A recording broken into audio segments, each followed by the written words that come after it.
Hey, my fellow movie freaks, geeks of the YouTube universe. This is a video response to both Douglander's and Ryan 1988's video of what do you think is the best horror film of the last decade. And like Doug, I can't just pick one. There's just too many that fit into this category, so I'm just going to do a little list. Starting off with one. And Doug, my boy, I thought for sure this was going to be on your list, and that was Session 9. I was shocked when you didn't show that. I think I would have preferred this over Wolf Creek. I actually did. Sorry. This is what The Shining wasn't to me, which was creepy and just, you know, made your skin crawl kind of movie, and has to do with like this haunted asylum and ghosts and possession. Oh, and unlike Doug, I can watch this. I'm sorry. I love this movie. I think this was one of the most underrated films of 2001. Just a great spooky movie. And another one from 2001 that I loved because it was fresh and it was original, and that was Jeepers Creepers. I know a lot of people did not like this movie, but I love the fact that it was something different. It wasn't, though I never tire of Jason, Freddy, Michael, or any of them, something new once in a while is great. For me, not particular. I don't speak English well. Not particularly gory. That's as close as I'm gonna get to it.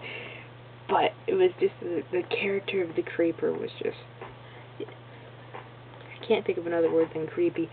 But it was so original, and that's why I liked it. And I think that a lot of people didn't like the ending, and I love the ending. The ending of this film is what sold me.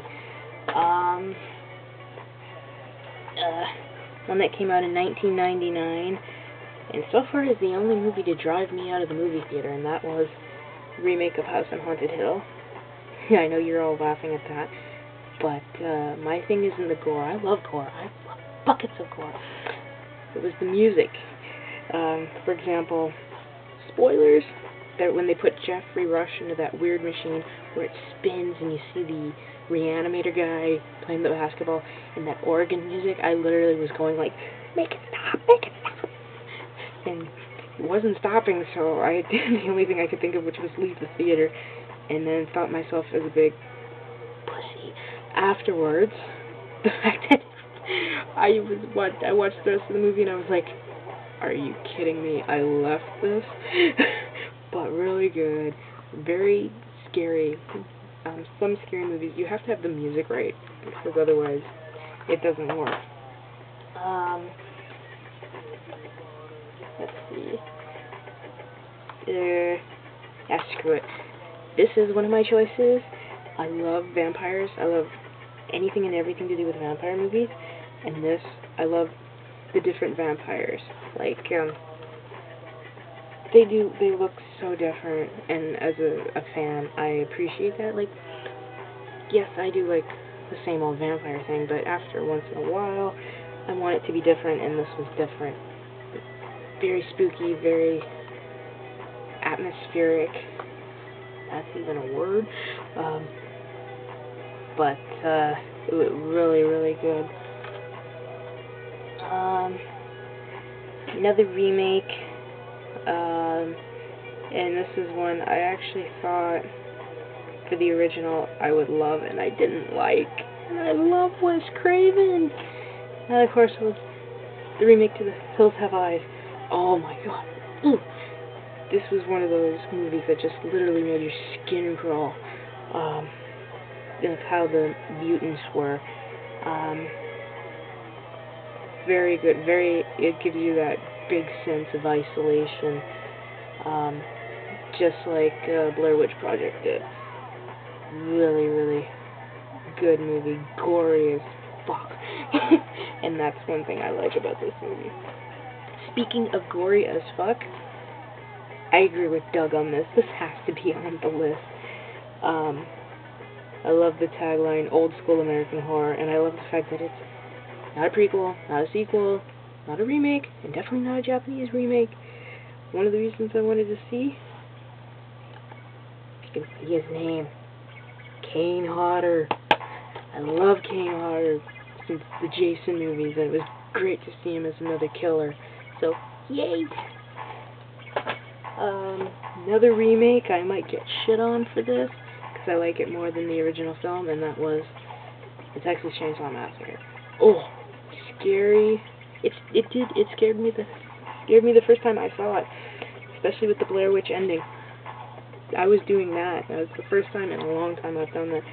And though I do like Gunnar Hansen as Leatherface in the original film, this guy brought it to a whole new level that made Leatherface more creepy. 'Cause to me, in the original, he was just too sympathetic.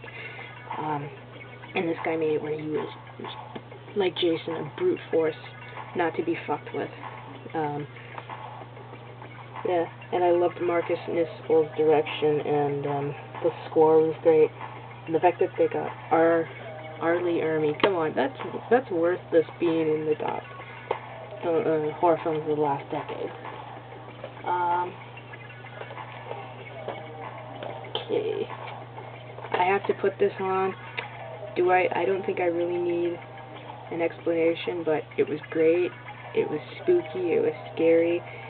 I'm trying to go quick so I don't go over the 10-minute limit. Another one that came out last year.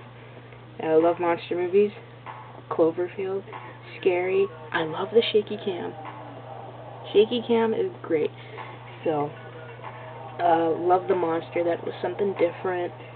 It wasn't trying to be Godzilla, though the shitty American version, which came out in 1998, this is what that should have been.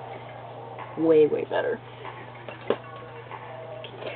And I am in complete agreement with Doug on these two.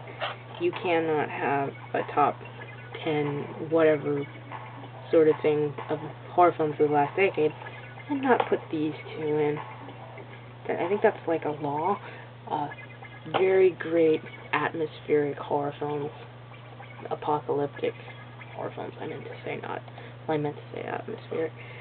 But they were just so great. Like, the fact that this is 9.5 out of 10, and this is 9, that's the first time a sequel has, with the exception of Aliens and Terminator 2, has gone on almost on par with the original film.